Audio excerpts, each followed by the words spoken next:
রহস্য যদি ভৌতিক কিংবা অলৌকিক হয় তাহলে তা চিরকালই মানুষের আকর্ষণের কেন্দ্রবিন্দু হয়ে ওঠে। এই রকমই একটি অলৌকিক বিষয় নিয়ে আজকে আমরা কথা বলবো। নমস্কার, ফ্রি থিঙ্কিংয়ের একটি চ্যানেলের পক্ষ থেকে আপনাকে স্বাগত জানাই। আমরা জানবো খাস কলকাতায় অবস্থিত এক জায়গার কথা, যা অতীত হয়েও বর্তমান। বেতারের কথা তো আমরা সকলেই জানি, কিন্তু বেতারের কথা আসলেই মনে আসে সকলের পরিচিত আকাশবাণী ভবনের কথা। তবে এটি আজকের ইডেন গার্ডেনের অফিস নয়, এটি হলো গাস্টিন প্লেসের পুরনো অফিস। এই বাড়ির সঙ্গে জড়িয়ে রয়েছে বেশ কিছু ভৌতিক ঘটনা।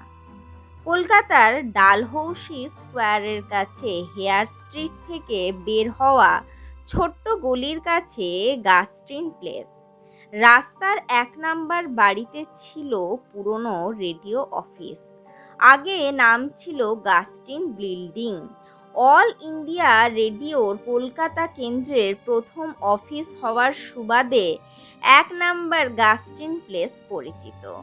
1926 খ্রিস্টাব্দে এসপ্ল্যানেড অঞ্চলে টেম্পল চেম্বার্স বিল্ডিংয়ে ইংল্যান্ডের ব্রিটিশ ব্রডকাস্টিং কর্পোরেশন বিবিসি বেতার সম্প্রচার কেন্দ্র খোলে। এই ঠিকানায় 1927-এর 26শে আগস্ট প্রতিষ্ঠিত হয় ইন্ডিয়ান ব্রডকাস্টিং কোম্পানি। এই ইন্ডিয়ান ব্রডকাস্টিং কোম্পানি পরে হয় অল ইন্ডিয়া রেডিও। পরবর্তীকালে রবীন্দ্রনাথ ঠাকুর যার নামকরণ করেন আকাশবাণী। যদিও 1958 সাল থেকে বর্তমান আকাশবাণী ভবনের ঠিকানা ইডেন গার্ডেন্সের কাছে। গাস্টিন প্লেসের নামকরণ হয় মেজর জেনারেল জন গাস্টিনের নাম অনুসারে, যিনি ছিলেন বাংলার সার্ভেয়ার জেনারেল। পরবর্তীকালে ডালহৌসি স্কোয়ারের কাছে এই ছোট্ট গলি কলকাতা কর্পোরেশন অধিগ্রহণ করে নাম দেয় গাস্টিন প্লেস। মেজর জেনারেল গাস্টিনের বর্তমান ঠিকানা সাউথ পার্ক স্ট্রিট সেমিট্রিতে।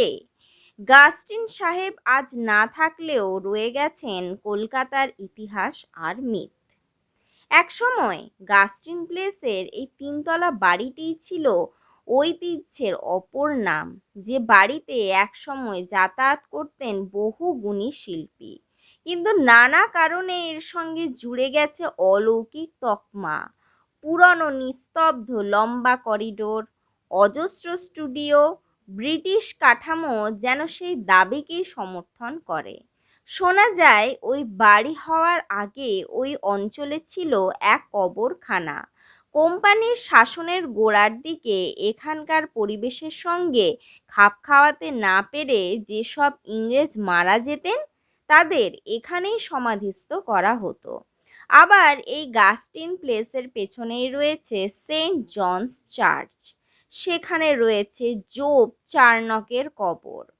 লেডি ক্যানিংয়ের কবর থেকে শুরু করে কুখ্যাত অন্ধকূপ হত্যার স্মৃতি। রয়েছে রোহিলা যুদ্ধের স্তম্ভ। বলা বাহুল্য, ভৌতিক পরিবেশ বা গল্পের জন্য আদর্শ প্রেক্ষাপট সময়ের সঙ্গে যা আরও পোক্ত হয়েছে। এখানকার ভৌতিক ঘটনার সাক্ষী হওয়া মানুষের সংখ্যা নেহাত কম নয়। যেই তালিকায় আছেন প্রথম সাহেব, ডিরেক্টর পি ওয়ালিক থেকে পরবর্তীকালের নানান শিল্পী, কর্মী, প্রহরী অনেকেই।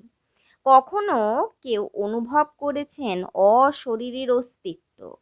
অফিস ঘরে সচক্ষে সাহেব ভূত প্রত্যক্ষ থেকে রেকর্ডিং রুমের বাইরে অশরীরী শ্রোতার দর্শন বিরল নয়। এমনকি মাঝে মধ্যে তেনাদের উৎপাতও সহ্য করতে হয়েছে কাউকে কাউকে। যেমন মহিষাসুর মর্দিনী খ্যাত বীরেন্দ্রকৃষ্ণ ভদ্রের এই অভিজ্ঞতা হয়েছিল। তিনি নিজেই বলেছিলেন, ও বাড়ি ভুতুড়ে।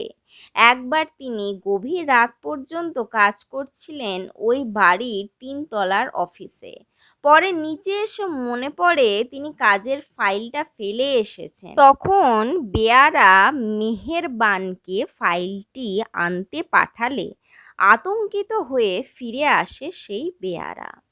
সে জানায় 3 তলার ঘরে এক সাহেব ফাইলপত্তর ঘাঁটছে, এমনকি তাকে নাকি অশরীরী তাড়াও করেছিল। তার নাম গ্যারি সাহেব, যার সঙ্গে সাক্ষাতের সুযোগ শুধু বীরেন্দ্রকৃষ্ণ ভদ্রেরই নয়, হয়েছে অনেকেরই। একবার 2 কর্মী রেকর্ড আনতে গিয়েছেন অফিসের একটি ঘর থেকে। হঠাৎ কেউ একজন তাদের থেকে রেকর্ডটি কেড়ে নেয়। তারা দেখেন লোকটি এক সাহেব, যিনি মুহূর্তে হাওয়ায় মিলিয়ে গেলেন। শিল্পী বিকাশ রায় তার স্মৃতিচারণায় উল্লেখ করেছেন এই গ্যারি সাহেবের। সন্ধেবেলায় রেকর্ড রুমের আশপাশে তিনি ঘোরাফেরা করতেন। অল ইন্ডিয়া রেডিওতে চাকরির সময় লীলা মজুমদারের এক সহকর্মী সাহেব ভূত দেখে চাকরি ছেড়ে বেঁচেছিলেন। গ্যারি সাহেবের ফাইলপত্র তছনছ, আলমারি, মাইক্রোফোন ধরে টানাটানি, এই রকম উপদ্রবের সম্মুখীন হয়েছেন অনেকে। আবার রাতের অফিসে গ্যারি সাহেবের পিয়ানো শোনার অভিজ্ঞতা হয়েছে কারো কারো। অভিনেতা সৌমিত্র চট্টোপাধ্যায় অল ইন্ডিয়া রেডিওর ঘোষক থাকাকালীন এক রাতে দেখেন অপরিচিত একজন অফিস রুমের দরজা ঠেলে ভেতরে ঢোকার চেষ্টা করছে। তখন তিনি গানের ট্র্যাক বাজাচ্ছিলেন। এতে বিরক্তি বোধ করায় পরে তিনি রিসেপশনে গিয়ে অভিযোগ জানালে জানতে পারেন কাউকে নিচ থেকে ওপরে পাঠানো হয়নি, এমনকি সিঁড়ি দিয়ে কাউকে ওপরে যেতেও দেখা যায়নি। হয়তো কোনো অশরীরী সাহেব দেখা দিয়েছিলেন তাকে। সময়ে সময়ে অন্য ঘোষকরাও অদৃশ্য উপস্থিতি অনুভব করেছেন ঘরে। আবার রাতের স্টুডিও থেকে ভেসে আসা অশরীরী যান্ত্রিক সঙ্গীত শুনে শিহরিত হয়েছেন অনেক কর্মী। এখনো নাকি রাতের শহরে সেই সব শব্দ ভেসে আসে মাঝে মধ্যেই। সত্যি সেই শব্দ আসুক বা না আসুক, আজকের দিনে দাঁড়িয়ে কান পাতলেই শোনা যায় গাস্টিন প্লেসের নানা রহস্যের কথা। আধুনিকতার ছোঁয়ায় পুরনো গাস্টিন প্লেস আজকে অচেনা হলেও এর ছায়াময় জগৎ আজও রহস্যময়। ভূত মানে যেমন অশরীরী, তেমনি ভূত মানে ইতিহাসও বটে।